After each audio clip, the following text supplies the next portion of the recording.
Hello दोस्तों, कैसे हो आप लोग। मेरा नाम है दीपक और मैं स्वागत करता हूं अपने इस यूट्यूब चैनल सिविल एनालिसिस में, जिसमें आज हम 3 अगस्त 2023 के हिंदू न्यूज़पेपर एनालिसिस की बात करेंगे। तो चलिए देख लेते हैं कौन कौन सी टॉपिक को आज हम लोग लेने वाले हैं। सबसे पहला है E clearance portal setup to bring bodies from abroad. देखिए, बाहर से जो बॉडीज वगैरह लाए जाए, डेड वगैरह वगैरह कभी लाया जाता है इंडिया में, तो उसमें क्लियरेंस मिलने में थोड़ी प्रॉब्लम होती है। तो उसके लिए ई क्लियरेंस पोर्टल को सेटअप किया गया, उसके बारे में डिस्कस करेंगे। दूसरा आर्टिकल है centre forms expert panel to revise anti discrimination guidelines on the campus.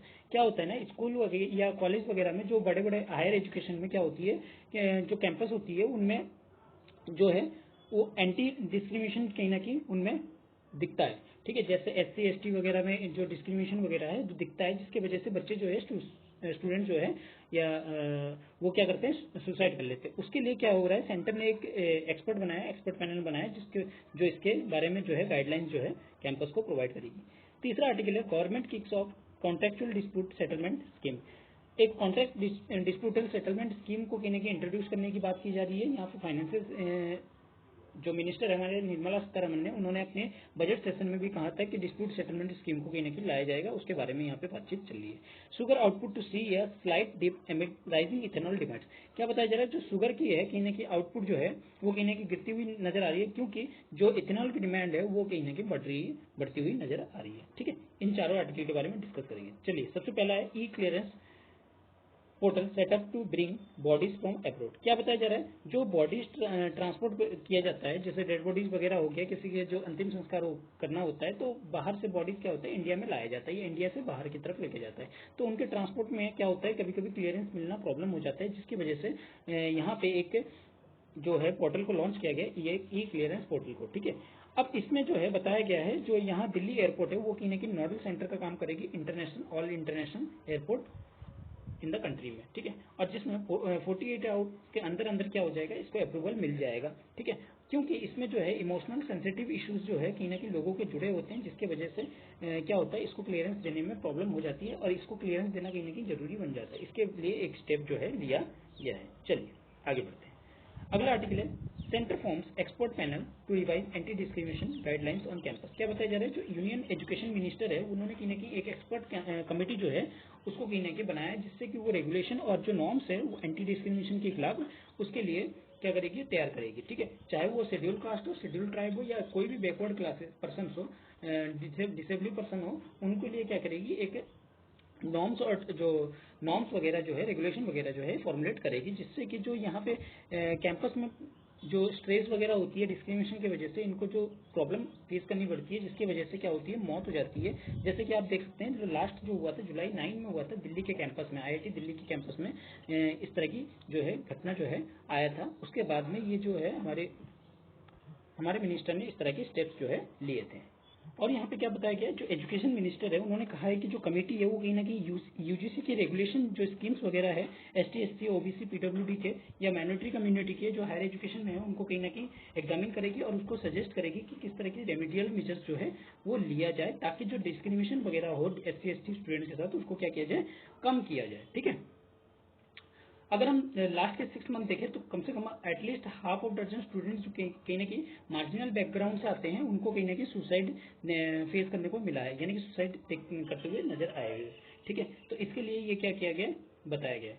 तो यहाँ पे मिनिस्ट्री ने और क्या कहा कि इशू करेंगे एडवाइजरी को, जिससे कि इंस्टीट्यूशन जो कि ऑन सुसाइड प्रिवेंशन और मेथड का हेल्पलाइन मेथड जो है वो अप्लाई कर सके, और इन यहाँ पे हेल्पलाइन नंबर भी क्या कर सके, लागू कर सके। साथ ही यहाँ और भी चीजें बताई गई, जैसे सेटअप मैकेनिज्म किया जाएगा, जो SC ST स्टूडेंट के लिए सेल्स वगैरह बनाए जाएंगे, जो इक्वली अपॉर्चुनिटी जो है सेल्स वगैरह या स्टूडेंट ग्रीवेंसीज सेल्स वगैरह, यहाँ पे स्टूडेंट ग्रीवेंसीज कमेटी वगैरह यहाँ पे इंक्लूड किए जाएंगे। ठीक है, चलिए आगे बढ़ते हैं। गवर्नमेंट की top contractual dispute settlement scheme. देखिए, सबसे पहले स्कीम के बारे में जान लेते हैं।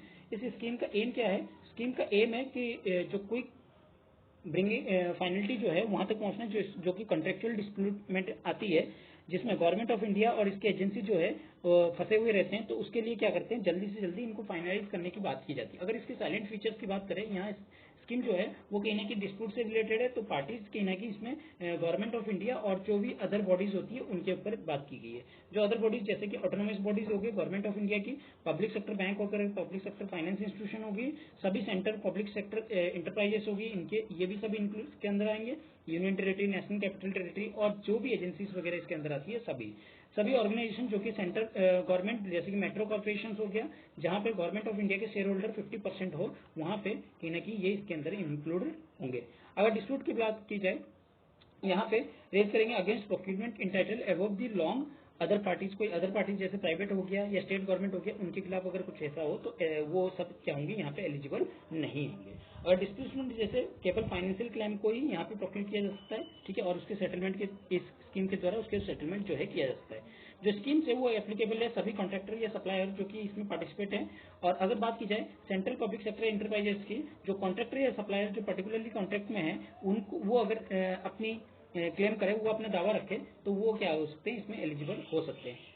ठीक है, तो ये सारी चीजें जो है, और जेम पोर्टल को भी इसमें इंक्लूड किया गया है। गवर्नमेंट ऑफ ई मार्केट को भी आप देख सकते हैं, अलग अलग तरह के जेम पोर्टल्स जो भी सर्विस प्रोवाइड करते हैं उसको इसमें इसके अंदर इंक्लूड जो है किया गया है। ठीक है, चलिए अब जान लेते हैं न्यूज क्या है। न्यूज बताया जा रहा है जो सेंट्रल है वो कहीं ना कहीं वेडनेसडे को क्या किया, लॉन्च किया है सेटलमेंट स्कीम को, जिससे कि कॉन्ट्रेक्चुअल डिस्प्यूटमेंट जो है वेंडर्स और सप्लाई के बीच में जो गवर्नमेंट्स को अंडर में आते हैं उसको कहीं ना कहीं अंडरटेक किया जाए। और सेटिंग एंड अक्टूबर 31 जो है डेडलाइन दी गई है कि फॉर्म्स को सबमिट करेंगे कि अपना क्लेम्स जो इसके अंदर में आते हैं। ठीक है, इसमें वाद से विवाद जिस तरह की स्कीम वगैरह जो है लॉन्च किया गया था, सेकंड जो है वो कॉन्ट्रेक्चुअल डिस्प्यूट के अंडर ही आते हैं। ठीक है, और दिस ईयर यूनियन बजट में भी आप यहाँ पे निर्मला सीतारमण ने यहाँ पे बात की थी कि एक सेटलमेंट स्कीम को जो है इंट्रोड्यूस किया जाएगा, जो कि अब कर दिया गया है। ठीक है, ये सब न्यूज के बारे में है। अगर हम बात करें इसमें केसेस जो है कोर्ट अवॉर्डेड है, a settlement amount offered contract will be up to 85% net amount of awarded और अपहेल्ड बाय द कोर्ट, जबकि द सेम थ्रेशोल्ड की अप टू 65% नेट अमाउंट जो है वो आर्बिट्री अवार्ड के रूप में दिया जाएगा। चलिए आगे की न्यूज की बात कर लेते हैं। अगला न्यूज है sugar output to see slide dip amid rising ethanol. देखिए इथेनॉल की डिमांड हो रही है, लेकिन यहाँ पे शुगर की जो आउटपुट है उसमें कहीं ना कहीं थोड़ी कमी नजर आते हुए दिख रही है। जैसे शुगर प्रोडक्शन की अगर बात करें 2023 और 24 की शुगर सेशन की, तो जिसमें स्टार्ट हुआ था कब, अक्टूबर में, एक्सपेक्टेड किया जा रहा है 317 जो लाख टन जो है वो होगा 320 lakh tonne during this season. बात की गई थी 328 लाख टन की, लेकिन 317 एक्सपेक्टेड जो है वो कितना है, इतना किया जा रहा है। जबकि जो डाइवर्जन किया जा रहा है वो किसमें, इथेनॉल की सप्लाई में किया जा रहा है। मतलब इथेनॉल को आपको क्या किया जाता है, इथेनॉल की जो डिमांड है उसको फुलफिल करने के लिए यहाँ पे डाइवर्जन किया जा रहा है। अगर शुरुआती एस्टिमेट की बात की जाए, जो इंडियन शुगर मिल्स एसोसिएशन है वो कहीं दिखा रही है टोटल प्रोडक्शन जो होगी वो कितनी होगी, 362 लाख टन की बात की जा रही है, जो कि 369 जो है ऑनगोइंग सेशन में चल रहा है। ठीक है, तो यहाँ पे प्रॉब्लम क्या आ रही है, देखिए शुगर जो है आज के टाइम पे किस लिए इंपॉर्टेंट है। देखिए खाने के साथ साथ हमारी जो है, मैं बता दूं, महाराष्ट्र जो है सबसे ज्यादा प्रोड्यूस करने वाली शुगर है, या गन्ना प्रोड्यूस करने वाली वो है आपका स्टेट है। लेकिन यहाँ पे बात हो रही है शुगर प्रोडक्शन की। लेकिन शुगर प्रोडक्शन जो है वो किससे होती है, गन्ना से ही होती है, यानी कि महाराष्ट्र जो है ज्यादा सप्लाई कर सकती है, उसके बाद उत्तर प्रदेश।